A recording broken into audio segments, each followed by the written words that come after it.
നമ്മുടെ വയനാട് മാനന്തവാടി മെഡിക്കൽ കോളേജിൽ 6-ാം തീയതി വലിയ ഒരു സമരം നടക്കുകയുണ്ടായി. ആ സമരത്തിന് ആധാരമായിട്ടുള്ളത് ദേവിക എന്ന് പറയുന്ന ഒരു യുവതിയുടെ പ്രസവവുമായി ബന്ധപ്പെട്ടുകൊണ്ട് ഡോക്ടർമാരിൽ വന്നിട്ടുള്ള ചില കേസുകൾ സംബന്ധിച്ചുള്ള ആരോപണത്തിൻ്റെ അടിസ്ഥാനത്തിലാണ് അങ്ങനൊരു സമരവും അവിടെ നടന്നിട്ടുള്ളത്. അതിൻ്റെ വസ്തുത സംബന്ധിച്ച് തെറ്റിദ്ധാരണാജനകമായിട്ടുള്ള കാര്യങ്ങളാണ് സമരക്കാർ പൊതുസമൂഹം മുമ്പാകെ പറഞ്ഞിട്ടുള്ളത്. അതൊന്ന് ദൂരീകരിക്കുന്നതിന് വേണ്ടിയിട്ടാണ് നമ്മൾ പത്രസമ്മേളനം വിളിച്ചിട്ടുള്ളത്. ഈ പറയുന്ന യുവതി 5-ാം തീയതി എൻ്റെ ഓഫീസിൽ രേഖാമൂലം അവരൊരു പരാതി തരികയുണ്ടായി. ആ പരാതി തന്നെ അവർ എഴുതിയത് വ്യക്തമല്ലായിരുന്നു. പക്ഷേ എൻ്റെ സ്റ്റാഫ് ആ സഹോദരിയും കൂടി അവിടെ ഇരുത്തി ഈ എഴുതിയ കാര്യങ്ങൾ ക്ലാരിഫിക്കേഷൻ വരുത്തി നമ്മുടെ ജീവനക്കാർ തന്നെയാണ്, ഓഫീസിലെ ജീവനക്കാർ തന്നെയാണ് അത് DTP ചെയ്ത് ഒരു പരാതിയുടെ രൂപത്തിലാക്കി സഹോദരിയുടെ കയ്യിൽ കൊടുക്കുകയും അതിനുശേഷം അവർ സൈൻ ചെയ്ത് എനിക്ക് സമർപ്പിച്ചതിൻ്റെ അടിസ്ഥാനത്തിൽ അന്ന് രാത്രി തന്നെ മാനന്തവാടി മെഡിക്കൽ കോളേജ് DMOയ്ക്കും സൂപ്രണ്ടിനും അടിയന്തരമായി അത് അന്വേഷിക്കാനും അതിൻ്റെ റിപ്പോർട്ട് സമർപ്പിക്കാനും ഞാൻ പറഞ്ഞിരുന്നു. അതുപ്രകാരം തന്നെ പിറ്റേ ദിവസം തന്നെ DMOയും സൂപ്രണ്ടും അതിൻ്റെ അന്വേഷണം മറ്റു കാര്യങ്ങളും ആരംഭിക്കുകയുണ്ടായി. ആ അവസരത്തിലാണ് വലിയ ഒരു സമരം മാനന്തവാടി മെഡിക്കൽ കോളേജിൽ ഉണ്ടായിട്ടുള്ളത്. അപ്പോൾ പരാതി തന്നു. ആ പരാതി കിട്ടിയ സമയം തന്നെ ആവശ്യമായിട്ടുള്ള നടപടി ഞാൻ സ്വീകരിക്കുകയും അതോടൊപ്പം തന്നെ ആരോഗ്യവകുപ്പ് മന്ത്രിയെയും നേരിട്ട് അറിയിക്കുകയും ചെയ്തു. രണ്ടാമത്തെ കാര്യം, ആ സമരത്തിൽ പറഞ്ഞത് അവിടെ മെഡിക്കൽ കോളേജിന് CT വാങ്ങുന്നതിന് വേണ്ടിയിട്ട് വെച്ച ഫണ്ട് എല്ലാം വകമാറ്റി ചെലവഴിച്ചു. മന്ത്രി മറുപടി പറയണം, MLA മറുപടി പറയണം, നിരുത്തരമായിട്ടുള്ള സമീപനമാണ് ചെയ്തിട്ടുള്ളത് എന്നാണ് രണ്ടാമത്തെ ആരോപണം എന്ന് പറയുന്നത്. ആ ആരോപണം തികച്ചും തെറ്റാണ്. സമരക്കാർ ഈ കാര്യങ്ങൾ അറിയാതെ പൊതുസമൂഹത്തെ തെറ്റിദ്ധരിപ്പിക്കുന്ന രീതിയിലുള്ള ഒരു പ്രചരണവും മുദ്രാവാക്യവുമാണ് അതിൽ നടത്തിയിട്ടുള്ളത്. മാനന്തവാടി മെഡിക്കൽ കോളേജിന് CT വാങ്ങുന്നതിന് വേണ്ടിയിട്ട് കഴിഞ്ഞ സാമ്പത്തിക വർഷം നിയോജകമണ്ഡലം MLA എന്ന നിലയ്ക്ക് 1.5 കോടി രൂപയുടെ ഒരു പ്രപ്പോസൽ ഞാൻ കൊടുക്കുകയും അതിൻ്റെ അടിസ്ഥാനത്തിൽ അത് ബഡ്ജറ്റിൽ അംഗീകരിച്ച് വരികയും ചെയ്തു. പക്ഷേ നമ്മൾ CT വാങ്ങാനായിട്ട് മുന്നോട്ട് പോയപ്പോൾ 1.5 കോടി രൂപയ്ക്ക് CT ലഭ്യമാവില്ല എന്ന് മനസ്സിലാക്കിയതിൻ്റെ അടിസ്ഥാനത്തിൽ നമുക്ക് വാങ്ങാൻ കഴിഞ്ഞില്ല. പക്ഷേ നവകേരള സദസ്സിൻ്റെ ഭാഗമായിട്ട് ഓരോ നിയോജക മണ്ഡലം MLAയ്ക്കും 7 കോടി രൂപ സർക്കാർ അനുവദിച്ചിരുന്നു. ആ 7 കോടി രൂപ ഉപയോഗിച്ച് നമ്മൾ CT വാങ്ങാനുള്ള നടപടിക്രമങ്ങളെല്ലാം പാലിച്ച് അതിൻ്റെ സപ്ലൈ ഓർഡർ കൊടുത്തിരിക്കുകയാണ്. ഇപ്പം ആ സ്ഥിതി മനസ്സിലാക്കാതെയാണ് CT വാങ്ങുന്നതിന് വേണ്ടിയിട്ട് വെച്ചിട്ടുള്ള ഫണ്ട് വകമാറ്റി എന്ന് പറയുന്നത്. മറ്റൊരു കാര്യം ഉന്നയിച്ചിട്ടുള്ളത് തൊണ്ടർനാട് ഫയർ സ്റ്റേഷൻ നിർമ്മിക്കുന്നതിന് വേണ്ടിയിട്ട് 1 കോടി രൂപ നീക്കി വെച്ചു, അത് വകമാറ്റി എന്നുള്ളതാണ്. അതും തെറ്റിദ്ധാരണജനകമായിട്ടുള്ള കാര്യങ്ങളാണ് അതിലും പ്രസ്താവിച്ചിട്ടുള്ളത്. നമ്മുടെ വയനാട് പാക്കേജിൽ അതിനാവശ്യമായിട്ടുള്ള തുക ഫയർ സ്റ്റേഷൻ നിർമ്മിക്കുന്നതിന് വേണ്ടി നീക്കി വെച്ചതിൻ്റെ അടിസ്ഥാനത്തിലാണ് ആ 1 കോടി രൂപയും നമ്മൾ എടുത്തിട്ടുള്ളത്. ആ 1 കോടി രൂപയും 1.5 കോടി രൂപയും ചേർത്താണ് നമ്മൾ തവഞ്ഞാൽ പഞ്ചായത്തിലെ കാട്ടേരി കുന്ന് പ്രദേശത്തെ പാലം പൂർണ്ണമായിട്ടും തകർന്നു പോവുകയും 400ഓളം കുടുംബങ്ങൾ താമസിക്കുന്ന പ്രദേശത്തേക്ക് വാഹനത്തിന് പോകാൻ പറ്റാത്ത സാഹചര്യം ഉണ്ടായത്. അതിൻ്റെ അടിസ്ഥാനത്തിൽ അവിടെ നാട്ടുകാർ ആക്ഷൻ കമ്മിറ്റി കൂടി വലിയ ഒരു മെമ്മോറാണ്ടവും തീരുമാനമൊക്കെ ആയിട്ട് എൻ്റെ വീട്ടിൽ വന്നു, ഓഫീസിൽ വന്നു. നിരന്തരമായിട്ട് പ്രദേശവാസികളുടെ ആവശ്യം മുൻനിർത്തിയാണ് നമ്മൾ ഈ ഉപയോഗിക്കാതെ കിടന്നിട്ടുള്ള ഈ ഫണ്ട് എടുത്തിട്ട് അടിയന്തര പ്രാധാന്യത്തോടു കൂടിയിട്ട് ആ പാലം നിർമ്മിക്കുന്നതിന് വേണ്ടിയിട്ട് നമ്മൾ നീക്കി വച്ചിട്ടുള്ളതും അതിനാവശ്യമായിട്ടുള്ള നടപടി സ്വീകരിച്ച് അതിൻ്റെ സോയിൽ ഇൻവെസ്റ്റിഗേഷൻ ഉൾപ്പെടെയുള്ള നടപടികളിൽ നമ്മൾ കടന്നിട്ടുള്ളത്. ഇതാണ് വസ്തുത. അപ്പോൾ ഈ ഒരു യാഥാർത്ഥ്യം മനസ്സിലാക്കാതെ പൊതുസമൂഹം മുമ്പാകെ ഇങ്ങനെ തെറ്റായിട്ടുള്ള ഒരു പ്രചരണം നടത്തുന്നത് അത് നമ്മുടെ ഈ ഒരു വികസന ഒരു വിരോധന സമീപനമായിട്ടാണ് നമുക്ക് കാണാൻ വേണ്ടി സാധിക്കുന്നത്. ഞാനിത് പറയുന്നത് കുറേ കാലമായി മാനന്തവാടി മെഡിക്കൽ കോളേജിനെ തകർക്കുന്നതിന് വേണ്ടിയിട്ട് നിരന്തരമായിട്ടുള്ള കുപ്രചരണങ്ങളും ഇല്ലാ കഥകളൊക്കെയാണ് അവിടെ പ്രചരിപ്പിച്ചുകൊണ്ടിരിക്കുന്നത്. വയനാട് ജില്ലയിൽ മെഡിക്കൽ കോളേജ് വേണമെന്നുള്ളത് നമ്മൾ എത്ര കാലമായി പറഞ്ഞുകൊണ്ടിരിക്കുന്നു. 2021 മാനന്തവാടി അതിന് നമ്മൾ പ്രാരംഭമായിട്ടുള്ള പ്രവർത്തനം ആരംഭിച്ചിട്ടുള്ളത്. 2021 നമ്മൾ പ്രാരംഭ പ്രവർത്തനം ആരംഭിച്ച് 2025 ആകുമ്പോഴത്തേനും 50 കുട്ടികൾക്ക് MBBS അഡ്മിഷൻ കൊടുക്കാനും അവരെ പഠിപ്പിക്കാനും പുതിയ ഒരു നഴ്സിംഗ് കോളേജ് മാനന്തവാടി മെഡിക്കൽ കോളേജിനോടൊപ്പം വരാനും അത് 3 വർഷമായിട്ട് നമുക്ക് പ്രവർത്തനം ആരംഭിക്കാനും സാധിച്ചതും അതോടൊപ്പം തന്നെ ഹൃദയ ശസ്ത്രക്രിയ സംബന്ധിച്ചുള്ള ആൻജിയോപ്ലാസ്റ്റ് ഉൾപ്പെടെയുള്ള ആൻജിയോഗ്രാം ഉൾപ്പെടെയുള്ള കാര്യങ്ങൾ ചെയ്യുന്നതിന് വേണ്ടിയിട്ട് കാത്ത് ലാബ് സജ്ജീകരിച്ച് ഇപ്പം ഏകദേശം 1000-ഓളം ആൾക്കാർക്ക് നമുക്ക് ഇതിൻ്റെ സേവനം കൊടുക്കാനും നമുക്ക് സാധിച്ചു. അപ്പോൾ ഇത്രയും കാര്യങ്ങൾ 2021 ശേഷം നമ്മൾ മാനന്തവാടി മെഡിക്കൽ കോളേജുമായി ബന്ധപ്പെട്ടിട്ട് അതിൻ്റെ വികസനങ്ങൾ അതിവേഗം ദ്രുതഗതിയിൽ നമ്മൾ മുന്നോട്ട് കൊണ്ടുപോയിക്കൊണ്ടിരിക്കുകയാണ്. അടിസ്ഥാന സൗകര്യങ്ങൾ ഒരുക്കുന്നതിന് വേണ്ടിയിട്ട് നമ്മൾ ബോയ്സ് ടൗണിലാണ് നമ്മൾ നേരത്തെ സ്ഥലം കണ്ടത്. പക്ഷേ അവിടെ ആ സ്ഥലവുമായി ബന്ധപ്പെട്ട് ചില കേസുകൾ നിലനിൽക്കുന്നതിൻ്റെ അടിസ്ഥാനത്തിൽ നമുക്ക് അവിടെ പ്രവർത്തനം ആരംഭിക്കാൻ നമുക്ക് സാധിച്ചിട്ടില്ല. പകരം നമ്മൾ മാനന്തവാടി അമ്പുകുത്തിയിലുള്ള വെസ്റ്റേൺ ഫോറസ്റ്റ് ഭൂമി ഏറ്റെടുക്കാനുള്ള നടപടി നമ്മൾ തുടങ്ങിക്കഴിഞ്ഞു. മെഡിക്കൽ കോളേജിൻ്റെ ക്യാമ്പസ് അവിടെ നിർമ്മിക്കുന്നതിന് വേണ്ടിയിട്ടുള്ള നടപടിയിലേക്കാണ് ഗവൺമെൻറ്റും വകുപ്പും കടന്നുകൊണ്ടിരിക്കുന്നത്. ഇതാണ് യാഥാർത്ഥ്യങ്ങൾ. അപ്പോൾ ഈ യാഥാർത്ഥ്യങ്ങളൊക്കെ പൊതുസമൂഹത്തോട് മറച്ചു വെച്ചുകൊണ്ട് തെറ്റായിട്ടുള്ള രീതിയിൽ ചില നുണപ്രചരണങ്ങൾ നാട്ടിൽ നടത്തുന്നത്, ഞാൻ പറയുന്നത് MLA എന്ന നിലയ്ക്ക് മന്ത്രി എന്ന നിലയ്ക്ക് എന്നെ അവിടെ കുറേ തെറിയൊക്കെ പറഞ്ഞു. വ്യക്തിഗത ചെയ്യുകയാണ്, ഒരു വ്യക്തിയെ വ്യക്തിഗത ചെയ്യുകയാണ്. അതോടൊപ്പം തന്നെ ഈ വരാൻ പോകുന്ന നിയമസഭാ തെരഞ്ഞെടുപ്പ് മുന്നിൽ കണ്ട് രാഷ്ട്രീയമായിട്ട് കൂടിയാണ് ഈ മെഡിക്കൽ കോളേജിനെ തകർക്കാൻ വേണ്ടി ശ്രമിക്കുന്നത്. ഈ സമരക്കാർക്ക് നേരത്തെ ആംബുലൻസിൽ പ്രസവം നടന്ന കാര്യമൊക്കെ നമുക്കറിയാമല്ലോ. അന്നൊന്നും ഈ സമരം ഇവിടെ നടന്നില്ലല്ലോ. എത്ര സഹോദരിമാരാണ് ആംബുലൻസിൽ പ്രസവം നടത്തിയിട്ടുള്ളത്. തുടർച്ചയായിട്ട് MLA മോശമാക്കുന്നതിന് വേണ്ടിയിട്ട്, ഈ ഗവൺമെൻറ്റിനെ മോശമാക്കുന്നതിന് വേണ്ടിയിട്ട് ചില ശ്രമങ്ങൾ ഇവിടെ നടക്കുകയാണ്. തിരുനെല്ലി ആശ്രമ സ്കൂള് മന്ത്രിയായി ചുമതല ഏറ്റെടുത്ത ഉടനെ തന്നെ അതിൻ്റെ അപകടസ്ഥിതി മനസ്സിലാക്കി നമ്മൾ മറ്റൊരു സ്ഥലത്തേക്ക് അടിയന്തരമായിട്ട് മാറ്റുന്നതിന് വേണ്ടിയിട്ട് മന്ത്രി എന്ന നിലക്ക് ഞാൻ നടപടി സ്വീകരിച്ചു. ആ അവസരത്തിൽ MLA ഓഫീസ് ഇത് മാറ്റാൻ പാടില്ല എന്ന് പറഞ്ഞിട്ടുള്ള സമരം ഈ സമരക്കാർ തന്നെയാണ്. മാറ്റാൻ പാടില്ല, ഒരു കാരണവശാലും തിരുനെല്ലി ആശ്രമ സ്കൂൾ മാറ്റാൻ വേണ്ടി പാടില്ല. വലിയ സമരമാണ് MLAയുടെ ഓഫീസിൻ്റെ മുമ്പിൽ. പിന്നീട് ഞാൻ സർവകക്ഷി യോഗം വിളിക്കാൻ വേണ്ടിയിട്ട് തീരുമാനമെടുത്ത് നിൽക്കുമ്പോഴാണ് അടുത്ത വിഷയം മൺസൂണായി.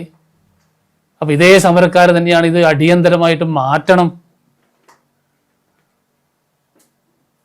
അപ്പം ഇങ്ങനെ ഇത് കാണിക്കുന്നത് ഒരു MLA വ്യക്തിപരമായിട്ട് മോശമാക്കുക, അല്ലെങ്കിൽ രാഷ്ട്രീയപരമായിട്ട് തേജോവധം ചെയ്യുക, മാനന്തവാടിയുടെ പൊതുവായിട്ടുള്ള വികസനത്തെ തടസ്സം വെക്കുന്ന രീതിയിലുള്ള ചില കാര്യങ്ങളാണ് ഈ കുറേ നാളുകളായിട്ട് ഈ മാനന്തവാടി നടന്നുകൊണ്ടിരിക്കുന്നത്. ഈ യാഥാർത്ഥ്യങ്ങളൊക്കെ പൊതുസമൂഹം മനസ്സിലാക്കണം, അറിയണം.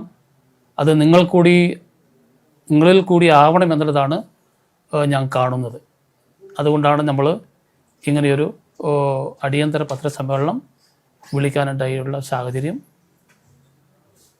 മെഡിക്കൽ കോളേജിൽ എത്തുന്ന രോഗികളുടെ വർധനവിനനുസരിച്ച് സേവന സൗകര്യങ്ങളില്ല, അത്യാഹിത വിഭാഗങ്ങളിൽ ആധുനിക സൗകര്യങ്ങളില്ല എന്നൊരു വലിയൊരു പ്രതിസന്ധിയല്ലേ.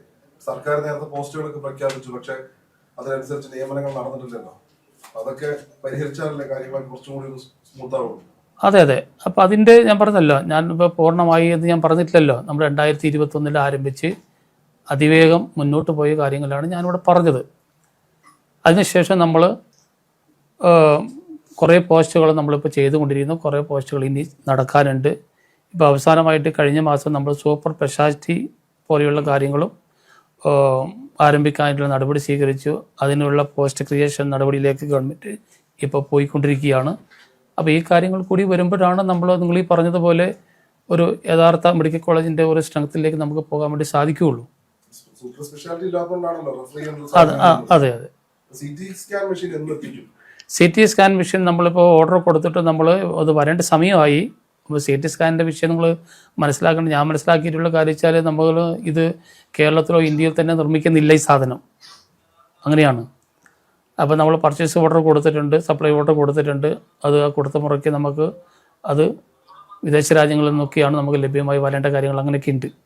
അപ്പോൾ അതാണ് താമസിക്കുന്നത്. എത്രയും പെട്ടെന്ന് നമ്മൾ അത് ലഭ്യമാക്കാനുള്ള നടപടി നമ്മൾ സ്വീകരിച്ചു കൊണ്ടേയിരിക്കുന്നുണ്ട്. നമുക്കൊരു 2-3 മാസത്തിനുള്ളിൽ നമുക്ക് ലഭിക്കും തീർച്ചയായിട്ടും. അപ്പോൾ അതിന് പകരമായിട്ടാണ് നമ്മളിപ്പോൾ അടിയന്തരമായിട്ട് നമ്മൾ മുൻകൂട്ടായി നമ്മൾ വയനാട് പാക്കേജ് ഉൾപ്പെടുത്തിയിട്ടാണ് നമ്മൾ ഒരു CT സ്കാൻ ഇപ്പോൾ നമ്മൾ നല്ലൂർ നാട് ക്യാൻസർ സെൻ്ററിലേക്ക് വാങ്ങി കൊടുത്തിട്ടുള്ളത്. ഇപ്പം നമ്മൾ ഇവിടെ വരുന്ന രോഗികളെ നമ്മൾ താൽക്കാലികമായിട്ട് നമ്മൾ നല്ലൂർ നാടേക്ക് വിട്ടിട്ട് അവിടെ നമ്മൾ ഇതിൻ്റെ CT സ്കാനിൻ്റെ സേവനം നമ്മൾ ലഭ്യമാക്കി കൊടുക്കുന്നത്.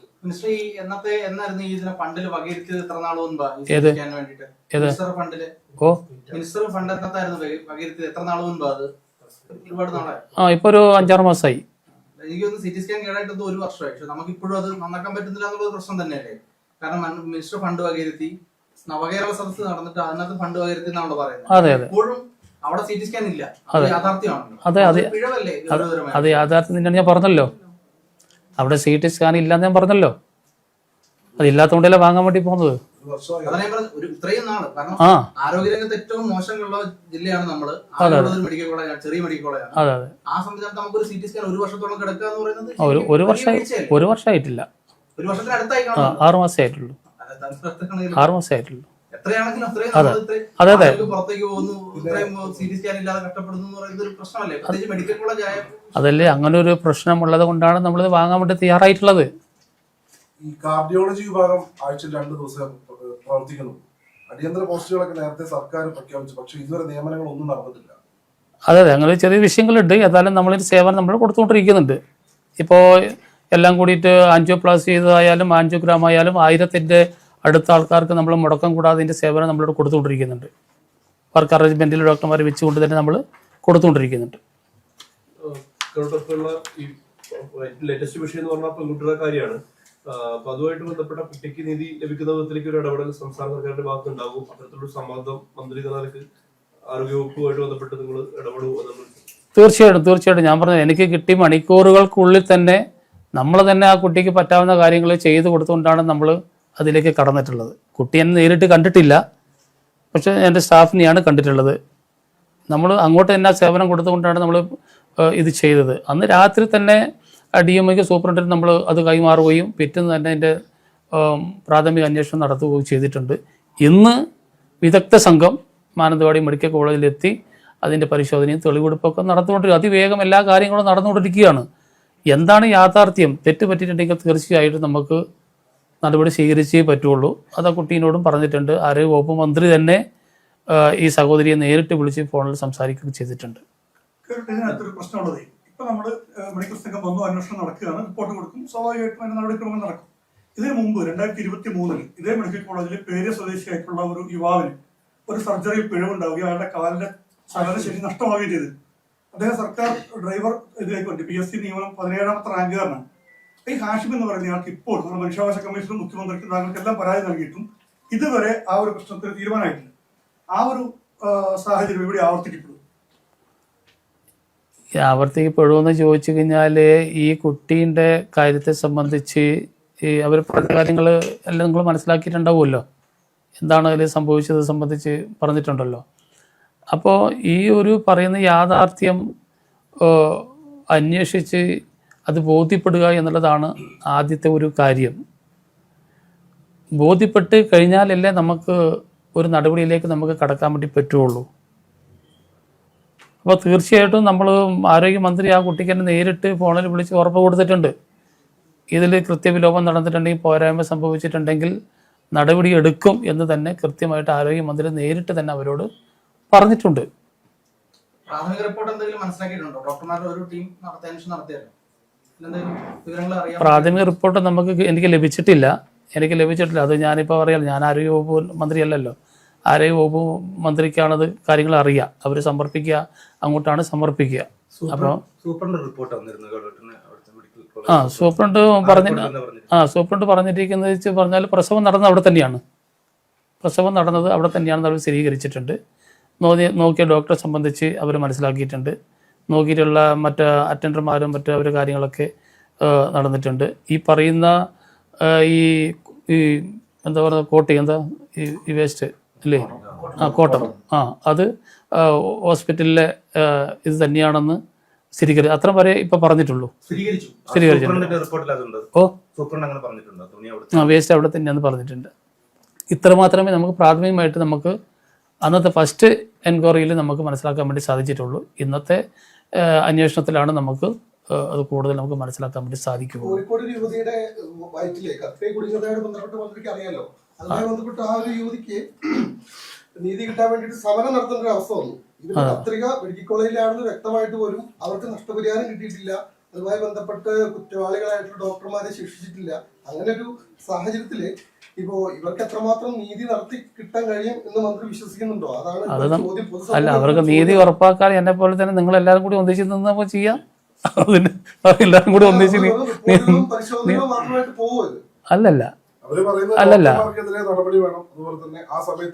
അല്ല റിപ്പോർട്ട് കിട്ടിക്കഴിഞ്ഞാൽ അതൊരു എവിഡൻസ് ആണല്ലോ.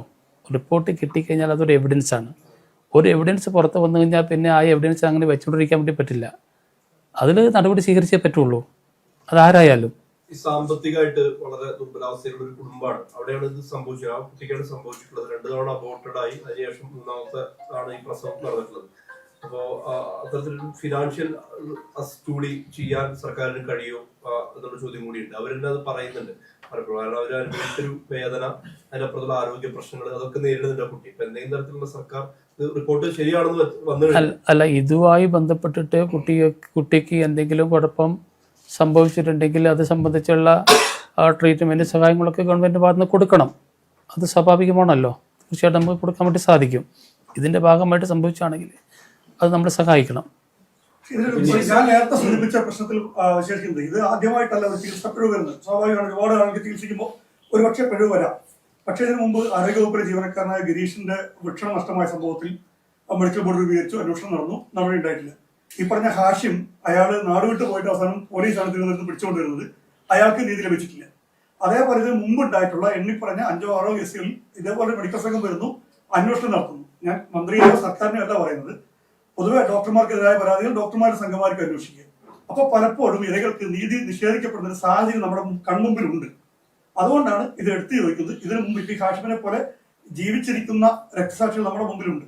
അപ്പൊ അവിടെയാണ് ഈ പറഞ്ഞ പതിവിൽ ചട്ടപ്പടിയുള്ള അന്വേഷണവും റിപ്പോർട്ട് സമർപ്പിക്കലും ഒക്കെ അപ്പുറത്തേക്ക് എന്തെങ്കിലും ഒരു പ്രതീക്ഷയ്ക്കുള്ള ഇടം. വാർത്തകളും രാഷ്ട്രീയക്കാരൊക്കെ ഈ കുറഞ്ഞ ദിവസം കൊണ്ട് ഇത് മറന്നുപോകും. പക്ഷെ ഈ അനുഭവിക്കുന്നവർ അല്ലെങ്കിൽ ഈ കുറ്റക്കാർ എല്ലായ്പ്പോഴും സംരക്ഷിക്കപ്പെടുന്ന സാഹചര്യം ഉണ്ടാവും. അല്ല, യുവതിയുടെ വിഷയത്തില് കൂടിച്ചേർത്തതാണ്. യുവതിയുടെ വിഷയത്തിൽ ആദ്യഘട്ടത്തില് മൊഴിയെടുത്ത സമയത്ത് ഇവര് മറ്റെവിടെയെങ്കിലും ചികിത്സിച്ചിട്ടുണ്ടോ എന്നൊരു സംശയം കൂടി സൂപ്രണ്ട് ചോദിച്ചു എന്ന് ആ യുവതി പറഞ്ഞിട്ടുണ്ടായിരുന്നു. ഇതിൽ ഏതെങ്കിലും തരത്തിൽ വഴിതിരിച്ചു വിടാനുള്ള ഒരു ശ്രമം കൂടി നടക്കുന്നുണ്ടോ? തുണിയിൽ ഇപ്പൊ രക്തക്കറി ഇല്ല എന്ന് പറഞ്ഞിട്ട് ആ രീതിയിൽ അന്വേഷണം വഴിതിരിച്ചു വിടാൻ നോക്കുന്നുണ്ട്. അത് മാത്രമല്ല, ഇതിപ്പോ ഏതെങ്കിലും അറ്റൻഡറൊക്കെ തലയിൽ കെട്ടി വെച്ചിട്ട് ഡോക്ടർമാരുടെ പിഴവ് ഇല്ലാതാക്കാനുള്ള ശ്രമം നടക്കുന്നതായിട്ട് നമുക്ക് വിവരങ്ങൾ കിട്ടുന്നുണ്ട്. അപ്പൊ ഞാൻ പറയുന്നത്, ഇപ്പൊ ഒരു പ്രസവം എടുത്ത ഡോക്ടറോ അല്ലെങ്കിൽ 2 തവണ ഒരു ഡോക്ടറെ കാണിച്ചു, ഒരു ഗൈനക്കിനെ കാണിച്ചു. അപ്പൊ ഒരു ദുർഗന്ധം വരുന്നുണ്ടെന്ന് യുവതി പറയുമ്പോൾ സ്വാഭാവികമായിട്ട് മുൻപുണ്ടായിരുന്ന ഒരു എന്താണ് സാഹചര്യം, അങ്ങനെ ഒരു പട്ടീസോ അല്ലെങ്കിൽ ഒരു കുഴി വെക്കാനുള്ള സാഹചര്യം ഇവർ നോക്കണ്ടേ ഈ രണ്ടാമത്തെ ഒരു ഡോക്ടർ ഗൈനക്കോളജിസ്റ്റ് കാണിക്കുമ്പോൾ. അപ്പൊ സ്കാൻ ചെയ്യാൻ പോലും തയ്യാറായില്ല എന്ന് പറയുമ്പോൾ നമ്മുടെ ഒരു മെഡിക്കൽ കോളേജിന്റെ ഒരു സംവിധാനം എങ്ങനെയാ എന്നുള്ളതാണ് ഇതിൽ. അത്രയും വിശ്വസിച്ചിട്ടില്ലേ പാവങ്ങളോട് പോകുന്നത്.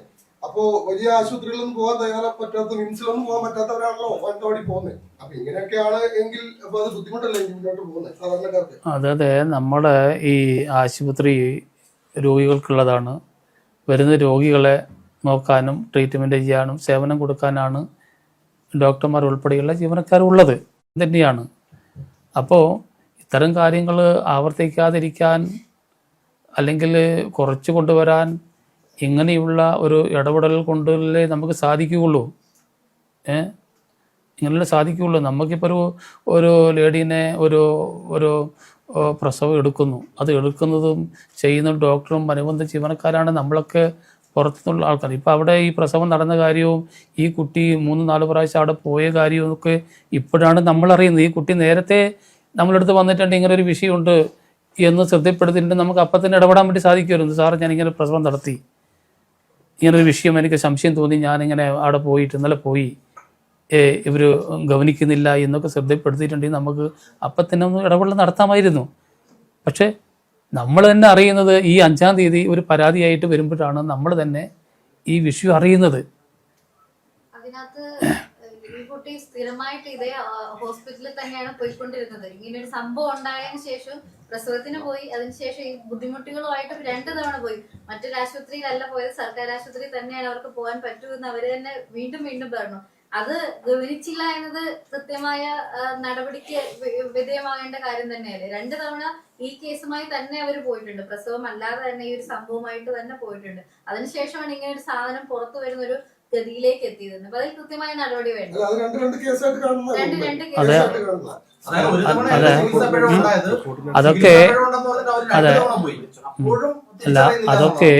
അതൊക്കെ ഇന്നത്തെ എൻക്വയറിൻ്റെ ഭാഗം എപ്പോഴാണ് കുട്ടി ഡെലിവറിക്ക് അഡ്മിറ്റ് ആയത്, എപ്പോഴാണ് പ്രസവം നടന്നത്, ആരാണ് പ്രസവം നടത്തിയ ഡോക്ടർ, അറ്റൻഡർമാർ ആരായിരുന്നു, കുട്ടി എപ്പോഴാണ് ഡിസ്ചാർജ് ആയത്, പോയതിനു ശേഷം വീണ്ടും കുട്ടി എപ്പോഴാണ് ഈ വിഷയമായിട്ട് ഹോസ്പിറ്റലിൽ തിരിച്ചെത്തിയത്, ഇങ്ങനെ തുടങ്ങിയ ഇങ്ങനെയുള്ള നാൾ വഴികൾ വെച്ചിട്ടുള്ള റിപ്പോർട്ട് സ്വാഭാവികമായിട്ടും വരണം. അതാണ് യഥാർത്ഥ റിപ്പോർട്ട് അല്ലേ, അതാണ് യഥാർത്ഥ റിപ്പോർട്ട്. അപ്പം വരുമ്പോൾ നമുക്ക് മനസ്സിലാവും. പറഞ്ഞല്ലോ, ആംബുലൻസ് പ്രസവിച്ചൊരു കാലം ജില്ലാശുപത്രിയിൽ ഉണ്ടായിരുന്നു പറഞ്ഞു. അന്ന് ജില്ലാശുപത്രിയിൽ നമുക്കറിയാം ഡോക്ടർമാരുടെ എണ്ണം 25 താഴെയാക്കി. അതിനുശേഷം ഉണ്ടായ ഒരു മുന്നേറ്റം നമുക്കെല്ലാം മനസ്സിലാകുന്ന 100ഓളം ഡോക്ടർമാരുണ്ടാവാം. സംവിധാനങ്ങൾ വന്നു, അടിസ്ഥാന സൗകര്യങ്ങൾ മാറ്റം വന്നു, ഇപ്പോൾ പുതിയ സ്ഥലം എടുക്കാൻ പോകുന്നു. ഇത്രയും വലിയൊരു വികസനമാണ് ഈ കാലഘട്ടത്തിൽ ഉണ്ടായിട്ടുള്ളത്.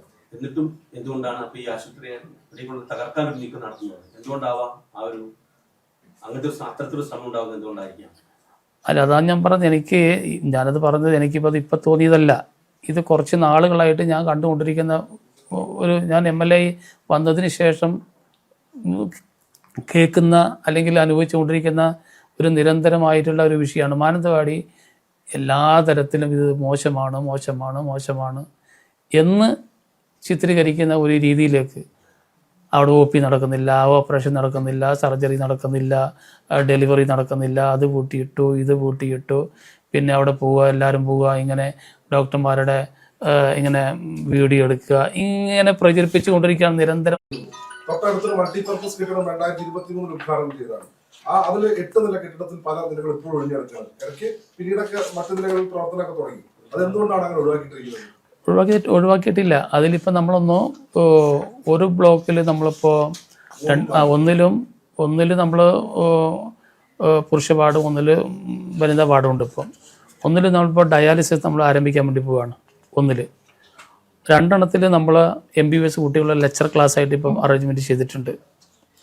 ഏറ്റവും താഴെയാണ് OP വിഭാഗം എന്ന് പറയുന്നത്. അപ്പോൾ ഈ 2 കൂടി ഈ 3 കൂടി വരുന്നതോട് കൂടിയിട്ട് അത് ഫില്ലാകാൻ വേണ്ടി പോവാണ്. പുതിയ അബൂദിയിലെ സ്ഥലം എടുക്കുന്നത് എപ്പോഴത്തേക്കായിരിക്കും?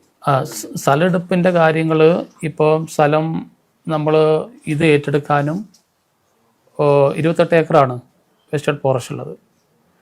അപ്പം അതിന് പകരം 28 ഏക്കർ ഭൂമി നമ്മൾ വെള്ളമുണ്ട പഞ്ചായത്തിലെ ഭൂമി നമ്മൾ കണ്ടെത്തി അത് അളന്ന് സ്കെച്ചും പ്ലാനൊക്കെ തയ്യാറാക്കി അതിനുശേഷം CMൻ്റെ തലത്തിൽ തിരുവനന്തപുരത്ത് ഒരു മീറ്റിംഗ് കഴിഞ്ഞ ദിവസം കൂടി ആവശ്യമായിട്ടുള്ള കുറേ നടപടികൾ നമ്മൾ കൈക്കൊണ്ട് കഴിഞ്ഞു. അപ്പം അത് ഈ പരിപ്രേക്ഷയിലേക്ക് വിടേണ്ട ഒരു ആവശ്യമുണ്ട്. അതായത് ഇത് വെസ്റ്റേൺ ഫോറസ്റ്റ് ആയതുകൊണ്ട് പരിപ്രേക്ഷയിലേക്ക് വിടണം. അപ്പോൾ അങ്ങോട്ട് കൊടുക്കുന്ന ഭൂമിയും നമ്മൾ വാങ്ങുന്ന ഭൂമിയെ സംബന്ധിച്ച് അങ്ങോട്ട് വിട്ടിട്ട് അതിൻ്റെ ഒരു കൺസെൻറ്റ് കൂടി നമുക്കൊരു NOC കൂടി നമുക്ക് കിട്ടുന്ന പുറക്കാണ് നമുക്ക് സ്ഥലം ഒരു ഹാഷിമിന്റെ കാര്യം നേരത്തെ പറഞ്ഞല്ലോ, അതിൽ എന്തെങ്കിലും തരത്തിലുള്ള ഇടപെടൽ ഇനി സാധ്യമാവും? കാരണം ഇത്രയായിട്ട് ഒരു നീതി കിട്ടാത്ത ഒരാളായിട്ട് ആളുകൾ നിൽക്കുകയാണ്, വലതുകാലം തളർന്ന് ഇങ്ങനെ നിൽക്കുകയാണ്. അപ്പോൾ തന്നെ നടത്താൻ വേണ്ടി അതെ ആ പറഞ്ഞ പിന്നെ വ്യക്തി തന്നെ എന്നെ നേരിട്ട് പലതവണ കണ്ടിരുന്നു. എന്നെ കണ്ടിരുന്നു അല്ലേ? കണ്ടിരുന്ന ബെന്നി തന്നെ മെമ്പറാണ് തന്നെയാണ് എന്നെ 2-3 പ്രാവശ്യം. ഞാൻ ആ ഒരു കാര്യത്തിൽ ഞാൻ കഴിഞ്ഞ ആഴ്ച കൂടി ഇടപെട്ടു. നിരന്തരമായിട്ട് ഞാനതിൽ സ്ഥലം MLA എന്ന നിലക്ക് നിരന്തരമായിട്ട് ഇടപെട്ടുകൊണ്ടിരിക്കുകയാണ്. അയാളുടെ ആവശ്യം ഇങ്ങനെയൊക്കെ ആയി. അപ്പോൾ എനിക്കൊരു ജോലി വേണം, ജീവിത മാർഗത്തിന് വേണം എന്നുള്ളതാണ് അയാളുടെ ഡിമാൻഡ്. ആ ഒരു കാര്യത്തിന് ഞാൻ കഴിഞ്ഞ ആഴ്ച പോലും അദ്ദേഹത്തോട് നേരിട്ട് സംസാരിച്ച് നിരന്തരമായിട്ട് ഇടപെട്ടുകൊണ്ടിരിക്കുന്നു. 4 വർഷമായിട്ട് അവരിപ്പോഴും ആ ഒരു രീതിയിലാണ് ജീവിക്കുന്നത്. ഈ ഹർഷന്റെ കേസായാലും 3 വർഷമായിട്ട് അത് സമരത്തിലാണ്. ഇപ്പൊ ഒരു യുവതിയുടെ അന്വേഷണം നടക്കുന്നു എന്ന് പറഞ്ഞു. അപ്പൊ ഇതിങ്ങനെ തുടരുകയാണ്. അപ്പൊ ഒരു ഇദ്ദേഹത്തിന് ജോലി എന്നുള്ള തരത്തിലേക്ക് ഒരു ആലോചന അത് നടത്താൻ പറ്റും ഈ ഹാഷിമിന്റെ കാര്യത്തിലാണ്. അതാണ് ഞാൻ പറഞ്ഞ ഞാൻ സ്ഥലം തിരക്ക് ഞാൻ നിരന്തരം ഇടപെട്ടിരിക്കുകയാണ്. അരി വാങ്ങാൻ 6 പേരുണ്ടാ വീട്ടിൽ, 3 മക്കള്, അച്ഛൻ, അമ്മ. അരി വാങ്ങാൻ പണമില്ലാത്തതുകൊണ്ട് കടം വാങ്ങി മടുത്തിട്ടാണ് ഞാൻ നാടും വീടും ജീവിതം ഉപേക്ഷിച്ച് പോകുന്നതെന്നാണ്. അദ്ദേഹത്തെ കാണുന്നില്ലാതെ നാട്ടുകാർ പരാതി കൊടുക്കുന്നു. പോലീസ് ഇയാളെ കൈയോടെ പിടിച്ചിട്ട് കോടതിയിൽ ഹാജരാക്കി, തിരുവനന്തപുരത്ത് പിടിച്ച് കോടതിയിൽ ഹാജരാക്കി വീട്ടിൽ കൊണ്ടുവിടുകയാണ്. അപ്പൊ അദ്ദേഹം പറഞ്ഞെങ്കിൽ ജീവിക്കാൻ കഴിയുന്നില്ല, എനിക്ക് നിങ്ങളുടെ ആരുടെ സഹായമാണ്. അയാൾ പാലറ്റിൽ പ്രവർത്തിച്ചുകൊണ്ടിരുന്നയാളാണ്, നേതൃത്വമാണ്. അദ്ദേഹം പറഞ്ഞത് ഞാൻ വയറിംഗ് ചെയ്ത് ജീവിച്ചുകൊണ്ടിരുന്നയാളാണ്, സർക്കാർ ജോലി കിട്ടുകയും ചെയ്യും, ഡ്രൈവർ ജോലി എടുക്കാൻ കഴിയില്ല. അപ്പൊ അദ്ദേഹത്തിന്റെ ക്ലൈം ന്യായമാണ്. അപ്പോ സർക്കാരോട് അത് പറയാനേ ഉള്ളൂ. അദ്ദേഹം ഗവർണർക്കും മുഖ്യമന്ത്രിക്കും അടക്കം അയാൾ പരാതി കൊടുക്കും, കേരളോടക്കം അദ്ദേഹം പരാതി കൊടുക്കാൻ ആൾ ബാക്കിയില്ല. ഇത്തരം ഗുരുതരമായ സാഹചര്യത്തിൽ ഇത് നീതി നിഷേധമാണ്. അദ്ദേഹത്തിന്റെ കുടുംബ പട്ടിണിയിലാണ്. അയാൾക്ക് എന്താ സാങ്കേതികമായി എന്തായാലും ഒരു ഡോക്ടർക്ക് അതിന് മറ്റൊരു ഡോക്ടർ പിഴവുണ്ടായ റിപ്പോർട്ട് ലഭിക്കാനിടയില്ലെന്ന് താങ്കൾക്കും നമുക്കും എല്ലാം അറിയാം. ഇനി ഇവിടെ ചെയ്യാൻ കഴിയുന്നത് മനുഷ്യത്വപരമായ ഒരു അതെ ഷിനോജ് പറഞ്ഞ അവിടെയാണ് ഇതിന്റെ പോയിന്റ്. ഇത് ഒരു എൻക്വയറി റിപ്പോർട്ട് അല്ലേ നമുക്ക് ഒരു പോസിറ്റീവായിട്ട് ലഭിക്കുമ്പോൾ മുറയ്ക്ക് മാത്രമേ ഈ ഒരു അടിസ്ഥാനത്തിൽ നമുക്ക് അവരൊരു ഇതിലേക്ക് നമുക്ക് ചെയ്യാൻ സാധിക്കുകയുള്ളൂ. നിങ്ങൾ നേരത്തെ ഉന്നയിച്ച് നമ്മളിപ്പോഴും സംശയിക്കുന്ന കാര്യം ഒരു യഥാർത്ഥ റിപ്പോർട്ട് നമുക്ക് ലഭിക്കുക എന്നുള്ളതാണ്. ആ റിപ്പോർട്ട് ലഭിക്കുമ്പോഴാണ് നമുക്ക് ഇവർക്ക് ഇത് സാധൂകരിച്ചുകൊണ്ട് ഒരു ജീവിത മാർഗത്തിലേക്ക് ഒരു ജോലിയിലേക്ക് നമ്മൾ പ്രവേശിപ്പിക്കാൻ നമുക്ക് നിയമപരമായിട്ട് പ്രശ്നമുള്ളൂ. ഇതിൽ പിന്നെ അവിടെ ചില ആളുകൾ അതിൽ ഇടപെടുകയും അവരെ ആ കേസ് പൂർണ്ണമായി അവരുടെ ഉത്തരവാദിത്തത്തിൽ പരിഹരിക്കുമെന്ന് അയാളെ ധരിപ്പിക്കുകയും ചെയ്തിട്ടുണ്ട്. ആ തെറ്റിദ്ധാരണ അടിസ്ഥാനത്തിൽ ഒരു ഘട്ടത്തിൽ ഇയാൾ എനിക്ക് മറ്റാക്ഷേപമില്ല എന്ന് പറയുന്നൊരു നില സ്വീകരിച്ചു. അതാണ് ഈ ഗവൺമെൻറ് നടപടി വളരെ സ്പീഡിൽ പോയിക്കൊണ്ട നടപടി ഇടയ്ക്ക് വെച്ച് ഡിലേ ആവാൻ കാരണം. അതിനുശേഷമാണ് ആ വാക്കിലൊന്നും നടക്കാൻ പോകുന്നില്ല എന്ന് മനസ്സിലായപ്പോഴാണ് അയാൾ വീണ്ടും നമ്മുടെ ബഹുമാനപ്പെട്ട മന്ത്രിയുടെ ഉൾപ്പെടെ ശ്രദ്ധയിലാ പ്രശ്നങ്ങൾ പെടുകയും ഞാൻ ഉൾപ്പെടെ വന്ന് അദ്ദേഹത്തെ കൂട്ടി കാര്യങ്ങൾ സംസാരിക്കുകയും ഇപ്പോൾ വീണ്ടും അലക്സ് ഉമ്മൻ്റെ നേതൃത്വത്തിൽ ഡോക്ടർ അലക്സ് ഉമ്മൻ്റെ നേതൃത്വത്തിലുള്ള അന്വേഷണം അതിൻ്റെ റിപ്പോർട്ട് ആയി ഗവൺമെൻറ്റിലേക്ക് പോകുന്നുണ്ട്. ഗവൺമെൻറ് കാര്യങ്ങളിൽ തന്നെ നടപടിക്രമങ്ങളുടെ സാങ്കേതികത്വം നിങ്ങൾക്കറിയാം. ഏതായാലും മന്ത്രി ആ വിഷയങ്ങൾ വളരെ സജീവമായി ഇടപെടുന്നുണ്ട്. ഇന്നലെയും ഞങ്ങൾ ആ വിഷയം സംസാരിച്ചതാണ്. അയാളുടെ ജീവിതം അയാൾക്കൊരു കൈത്താങ്ങാവാൻ എന്തൊക്കെ ചെയ്യാൻ കഴിയുമോ അത് നാട്ടുകാരെന്ന നിലയിൽ ഞങ്ങളും അല്ലാത്ത നിലയിൽ സർക്കാരും ചെയ്യും. അതിനാവശ്യം എല്ലാ ഇടപെടലും അത് ഇപ്പോഴും നടത്തിക്കൊണ്ടിരിക്കുകയാണ്. അതിൽ ഇങ്ങനെ ഒരു പ്രശ്നം വന്നത് കൂടി സൂചിപ്പിച്ചതാണ്. അതാണ് ഡിലേ ആവാൻ ഒരു കാര്യം. ആൾക്കൊരു പ്രതീക്ഷ കൊടുക്കാവുന്ന ഇടപെടൽ ഉണ്ടാവുമെന്ന് പ്രതീക്ഷിക്കാതെ അതെ നമ്മൾ ഈ കുട്ടീന്റെ കാര്യത്തിൽ നമുക്ക് തീർച്ചയായിട്ടും ഞങ്ങളെ കണ്ടിരുന്നു. മിനിഞ്ഞാന്നായാലും 1.5 കിലോ അരി ആളെ വീട്ടിൽ കഞ്ഞി വെക്കാൻ വേണ്ടി 1.5 കിലോ അരി അവിടുന്ന് വായ്പ മേടിച്ചിട്ടാണ് പോലും പോയത്. ഇത്രയും സാഹചര്യമാണ്. സാമ്പത്തികമായിട്ട് നല്ല, കാരണം വയറിംഗ് ഉൾപ്പെടെ നേരത്തെ ഇവിടെ സൂചിപ്പിച്ച പോലെ വയറിംഗ് ഉൾപ്പെടെ അത്യാവശ്യം പ്ലംബിംഗ് അടക്കമുള്ള പണികളൊക്കെ ചെയ്തു പോയിക്കൊണ്ടിരുന്ന ഒരാളാണ്. പെട്ടെന്ന് അയാൾക്ക് വരുന്നൊരു പ്രയാസം ഉണ്ടല്ലോ. പിന്നെ ഇങ്ങനെ തീരെ ഈ അത്രത്തോളം അല്ല, അയാളുടെ ഒരു വിഷയം വൈകാര്യമായി പറയണത് വസ്തുതയല്ല. ഏതെങ്കിലും തരത്തിൽ മോശമായി പറയാൻ പാടില്ല. പ്രശ്നമുണ്ട്. വെല്ലൂരിൽ നിന്നാണ് കാല് മാറ്റുന്നത്. ഓരോ 6 മാസം കൂടുമ്പോൾ അയാൾ മരണം വരെ ഇത് മാറ്റി വെച്ചുകൊണ്ടിരിക്കണം. അതിന്റെ സപ്പോർട്ട് വെച്ചിട്ട് അയാൾക്ക് വരികയാണ്. അപ്പൊ ഇവിടെ പറഞ്ഞാൽ നിയമപരമായി ഒരുപക്ഷെ ഒന്നും ചെയ്യാൻ കഴിയില്ല. പക്ഷെ സർക്കാരിന് മനുഷ്യത്വപരമായിട്ട് ഇപ്പൊ ഒരു വിഷയം കേരളോട്ട് നേരിട്ടറിയാം, ബെൻസകാരനറിയാം. ആ ഒരു അത് വളരെ വ്യക്തമല്ലേ. അത് നമ്മൾ നടത്തും, അതിനുള്ള എല്ലാ ശ്രമവും നടത്തിക്കൊണ്ടിരിക്കുകയാണ്. അയാൾക്ക് ആ കുടുംബത്തിന് താങ്ങായി എന്തെങ്കിലും ചെയ്യാനുള്ള എല്ലാ നടപടിയിലേക്കും നമ്മൾ പറയുന്ന പോലെ ഇത് കൊണ്ടാണ് ഇത് സംഭവിച്ചത് എന്നുള്ള അല്ലെ ഒരു റെക്കോർഡിക്കലായിട്ടുള്ള ഒരു എൻക്വയറി റിപ്പോർട്ട് കിട്ടിയാൽ അത് വെച്ച് ഗവൺമെന്റിന് എവിടെയെങ്കിലും ഈ നിങ്ങൾ പറഞ്ഞ പോലെ അതായത് നമുക്ക് എപ്പോഴും എല്ലാവർക്കും ഉള്ള സംശയം അതാണ്. യാഥാർത്ഥ്യങ്ങൾ നമുക്ക് പൊതുസമൂഹത്തിൽ നിന്ന് ഒരു യാഥാർത്ഥ്യം വരാത്ത കൊണ്ടല്ലേ ഈ പത്രസമ്മേളനം വിളിക്കേണ്ടി വന്നത്. യാഥാർത്ഥ്യം അല്ലേ, യാഥാർത്ഥ്യം അപ്പുറത്ത് ഒളിഞ്ഞു കിടക്കുകയാണ്. ഇതാണ് നാട്ടിൽ പറയുന്നത് എന്ന് പറഞ്ഞ പോലെ തന്നെയാണ് എല്ലാ കഥ. ഈ നാട്ടിൽ യാഥാർത്ഥ്യങ്ങൾ വരണം. ഇതേ വിഷയം ഉണ്ടായ മെഡിക്കൽ കോളേജില് ഇതേ സമരം നടന്ന സൂപ്രണ്ട് ഓഫീസിലെ സീനിയർ ക്ലർക്കാണ് ഗിരീഷ്. ഗിരീഷിന്റെ കേസിൽ മെഡിക്കൽ ബോർഡ് രൂപീകരിച്ച് റിപ്പോർട്ട് നൽകിയത് ചികിത്സാ പിഴവ് ഉണ്ടായിട്ടില്ല എന്നുള്ളതാണ്. ഉണ്ടായിട്ടില്ല, അതുകൊണ്ട് റിപ്പോർട്ടിന്റെ കാര്യത്തിൽ അത് ഉണ്ടായിട്ടില്ല. ഈ നിയമസഭാ തെരഞ്ഞെടുപ്പുമായി ബന്ധപ്പെട്ട് മാനന്തവാടിയിൽ നിന്ന് കിലോമീറ്റർ മത്സരിക്കുന്നത് മാധ്യമങ്ങളല്ലേ? അല്ല, ഈ മാധ്യമങ്ങളാണ് എല്ലാം ഉണ്ടാക്കുന്നത്.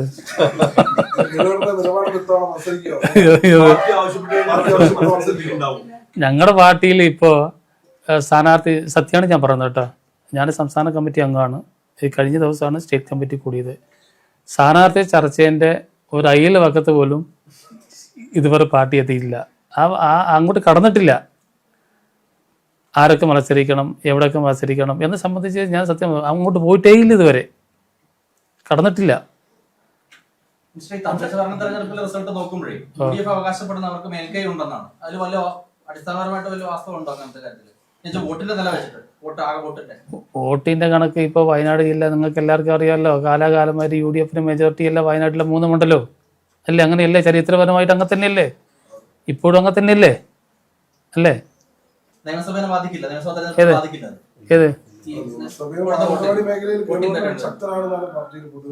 അത് ഞാൻ പറയുന്നത്, വയനാട് ജില്ല ചരിത്രപരമായിട്ട് കാലാകാലമായിട്ട് 3 മണ്ഡലവും UDFന്റെ ഒരു ശക്തി കേന്ദ്രമാണ്. അത് ഇപ്പോഴും പഞ്ചായത്ത് തെരഞ്ഞെടുപ്പ് കഴിഞ്ഞപ്പോഴും അത് തന്നെയാണ് നമുക്ക് കാണാൻ വേണ്ടി സാധിക്കുന്നത്. അതൊരു തർക്കമില്ലാത്തൊരു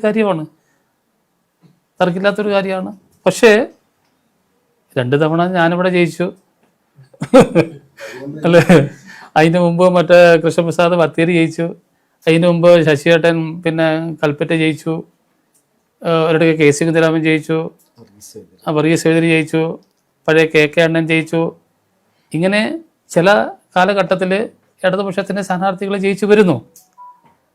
അങ്ങനെ ഈ പ്രാവശ്യം 3 മണ്ഡലത്തിലും ഞങ്ങൾ ജയിക്കും, ഇടതുപക്ഷം ജയിക്കുന്നതാണ് ഞങ്ങളുടെ കണക്ക്. മെഡിക്കൽ കോളേജില് കേരളത്തിൽ എവിടെയും മെഡിക്കൽ കോളേജിൽ സായാഹ്ന ഒപ്പി ഉണ്ടാവില്ല. സ്വാഭാവികമായിട്ടും മെഡിക്കൽ വിദ്യാഭ്യാസ സ്ഥാപനത്തിൽ സായാഹ്ന ഒപ്പി ഉണ്ടാവും. പക്ഷെ ജില്ലാശുപത്രി ആകുമ്പോൾ സായാഹ്ന ഒപ്പി ഉണ്ടായി. ഇപ്പൊ നമ്മൾ കാണുന്ന ഒരു ഏറ്റവും വലിയ വിഷയം എന്ന് വെച്ചാൽ വൈകുന്നേരം കഴിഞ്ഞാൽ പനിയും ജലദോഷം ഉള്ളവർ വരെ കാഷ്വാലിറ്റിയിൽ വരും. അവരെ മടക്കി വയ്ക്കാൻ കഴിയില്ല.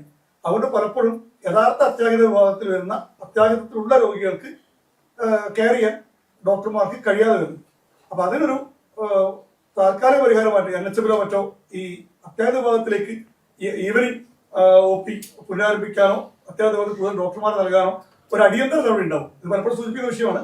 സാങ്കേതികമായി എവിടെയും പ്രശ്നമുണ്ടെന്നാണ് ആശുപത്രിക്കാർ പറയാൻ. അത് മറികടക്കാൻ വല്ല വഴി.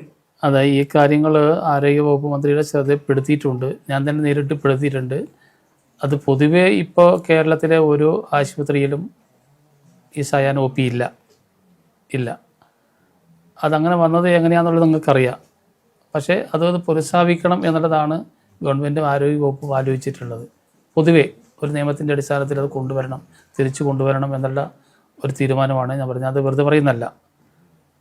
അതാണ് ഇപ്പോഴത്തെ ഒരു പൊസിഷൻ അത് സംബന്ധിച്ച് പറയാൻ വേണ്ടി സാധിക്കുക. ഈ യുവതിയുമായി ബന്ധപ്പെട്ട് എൻക്വയറി നടക്കുന്നുണ്ട്. ഈ റിപ്പോർട്ട് എന്തായിരിക്കും സമർപ്പിക്കാൻ ഡീറ്റെയിൽസ് എന്നായിരിക്കും? അല്ല, ഇന്ന് രാവിലെ അവർ 9 മണിക്ക് എത്തിയിടെ അടിയന്തരമായി 9 മണിക്ക് എത്തി. അടിയന്തരമായിട്ട് വേണ്ട ഒരു കാര്യം തന്നെയാണ്. അതെ അതെ അതെ അതെ അതെ. ഓ ഏതായാലും ഇന്ന് തന്നെ ഉണ്ടാക്കാൻ സാധ്യത വളരെ കുറവാണ്. കാരണം ഇപ്പോൾ നമ്മൾ മനസ്സിലാക്കിയതുപോലെ ഈ ഡോക്ടറെ കാണണം, ആ ഡോക്ടറോടൊപ്പം അന്ന് ഡെലിവറി നടത്തിയിട്ടുള്ള ഓരോ സ്റ്റാഫിനെയും കാണണം, അതിനുശേഷം ഈ സഹോദരിയെ കാണണം, പിന്നെ ഈ പറഞ്ഞ ഒരു എവിഡൻസ് എന്ന് പറയുന്ന ആ സാധനം എടുക്കണം. ഇങ്ങനെ ഒരുപാട് നടപടിക്രമങ്ങളുണ്ടല്ലോ. അപ്പോൾ ഇതെല്ലാം ഇന്ന് പൂർത്തിയാക്കിയിട്ട് ഒരു റിപ്പോർട്ട് ഇന്ന് കിട്ടുക എന്നുള്ളത് എൻ്റെ അറിവിൽ അസാധ്യമായ കാര്യം. ഇന്ന് കിട്ടില്ല. അത് തീർച്ചയായിട്ടും ഇന്നത്തെ പരിശോധന അത് ഇന്നത്തെ പരിശോധന തീർച്ചയായിട്ടും അത് കണ്ടെത്തി അവർക്ക് കൊടുക്കാൻ വേണ്ടി സാധിക്കും.